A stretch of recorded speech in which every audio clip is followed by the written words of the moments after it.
Hey, it's Mitch from Swap Time. I got a L99 engine that's going to go in a 69 GTO. So I'm doing pretty much a plug and play package for the customer. It's getting a 6L80 and a custom harness that I'm finishing up hopefully today. But custom fit to the engine, has a Holley accessory drive. I'm working on the fuse box connections right now, almost done with it. But this will control your fans, high and low, fuel pump, all the ignition wires, and then of course have an interior harness. But what I'm really excited about is this is my first LT4 package. The harness is very, very heavy duty. Just got done checking the harness. But as you can see, it has all this plastic conduit. Super sturdy, lots of heat protection against the supercharger. I retained the factory clips and brackets that bolt it to the back of the intake.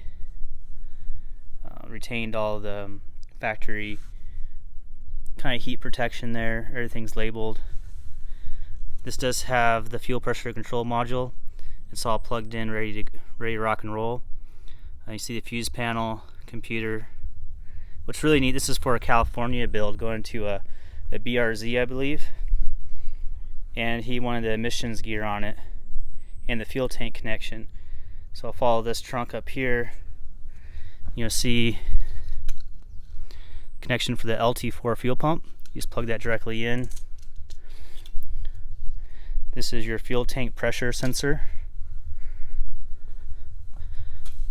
Vent valve, and that's the low pressure sensor. And I got my scanner right here. See if I can get the camera angled right. So in the highlighted area right here, it says 0 psi. So I'm gonna blow on the sensor and cover the other end with my finger. You know, it'll go up to about 2 psi. That's about max I can move that sucker. But I do everything I can to check the harnesses and make sure every sensor is hooked up right. So I hook it up. I've already checked the fuel pressure control module to make sure it's sending power to the fuel pump, which it is. I checked the throttle wiring. The vent valve is working. So everything looks and is working the way it should. But I think GM would want probably about $2,400 for this package. I can do it for way less than that. And a lot better product. GM makes excellent harnesses, but when they do their swap harnesses, they're terrible. Just full of plastic loom that's way too big. There's a ton of wiring. It is. I actually have one here from Motec we were testing, but we couldn't fit on the Jeeps. It was bananas how bad it was. And this just fits pretty much like a hot rod style. You have a trunk on this side. You get the trunk on this side for bank 1 and bank 2. So almost all the wiring's hidden because everything that's heat protected is going down the side of the engine. So actually I pointed out wrong. So here's one bank and here's the other bank. And that's it, that goes forward that you'll actually see, and it's going to clip to the supercharger perfectly. This is a 2017 LT4. So that's what I got. Then I like using as much of this product as I can. It just looks nice and very good abrasion resistance. But from the way I'm looking at it right now, it's flipped over, so the computer would actually be on the passenger side. So the tire harness would be flipped. So the bulk of your electronics, these 3 items right here, would be on your passenger side firewall for a vet layout. He's going to try to run this inside the vehicle.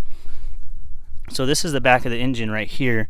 So it can be ran inside, but you have about 2.5 feet of length for the computer.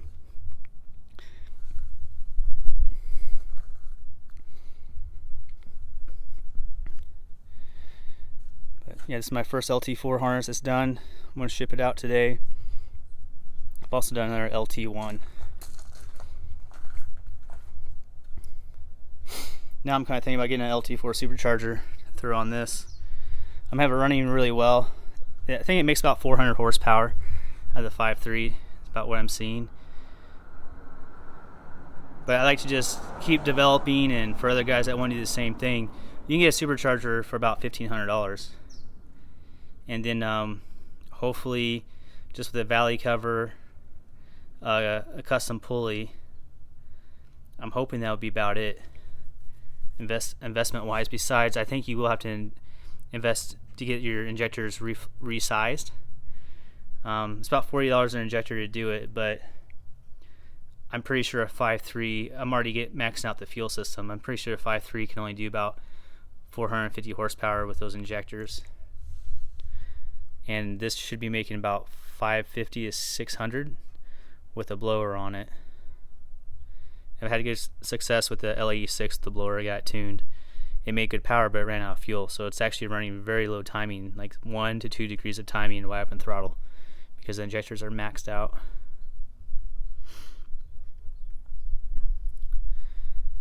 But yeah, so for any of you guys that are doing LT4s, you can hit me up, and I can get you a harness going. Getting a little quicker. This one I've had for 2 or 3 weeks, just kind of taking my time, mixing in with other projects. Had to do all the research and everything on it, and do all the testing. But yeah, everything's going to plug right in. Even your intercooler will plug in, your boost control, all that. It has 2 map sensors, one that goes in the back of the superchargers that registers pretty much boost only, or what's the supercharger's actually producing. And there's one by the throttle body. So that's 2 map sensors. What's pretty cool is if it makes too much boost, it controls that vacuum wastegate to limit power.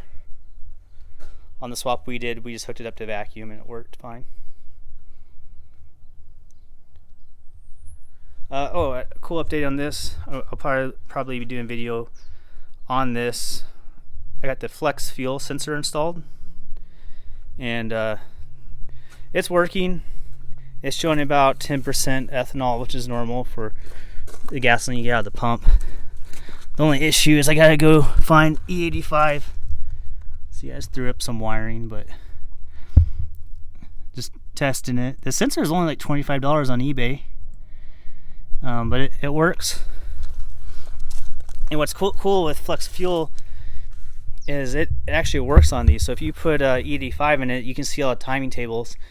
You can adjust how much timing it's going to make with flex fuel. So looks like it will make about 8 more degrees of timing, which in theory should give you about what I've been hearing, about 40 more horsepower. Mine has a cam in it, so I'm hoping it'll make even more. It also changes your air fuel ratios, all that, because it senses it. You can see the AFR table. It's for whatever ethanol content, say 0%, it's at 14.6. As it gets richer and richer, it goes down to like 9. So that's a huge difference.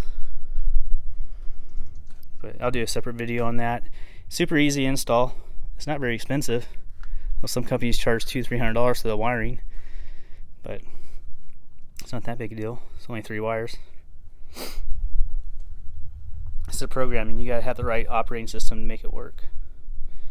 A lot of the 6.2s used virtual flex fuel, which doesn't really do anything. The 5.3s, at least in 2014, it used the flex fuel sensor.